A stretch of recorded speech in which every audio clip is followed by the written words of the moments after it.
prilnog napadača. U medijima se počelo spekulirati o dva imena, nakon što je propao očito transfer Viniciusa. Ajmo samo vidjeti ovo. Lijepa sada kombinacija 1-0. Lijepa kombinacija i 1-0 zabio je Inacio. Sjajan gol sam podfrknute hlače Nike Kovača.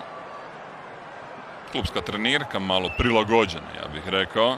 Careca se sada kupio velik komad terena! Kakva golčina!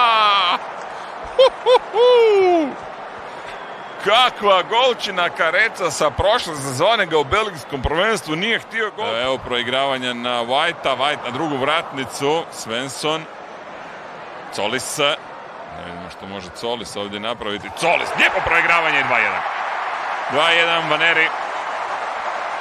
Da, jedan i drugi Grk su se iskazali, Careca za Dortmundom predivnim pogodom. Mislim da je tamo i Riedel, Justin Lerma. Vidjet ćemo uskoro u ostalom. I Silva.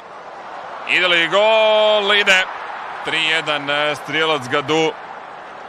Kaže igrač Arsenala, bilo igranja rukom, ništa nije suđeno.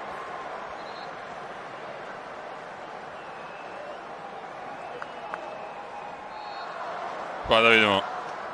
Gyökeres ili Majer. I Gyökeres uvjerljiv.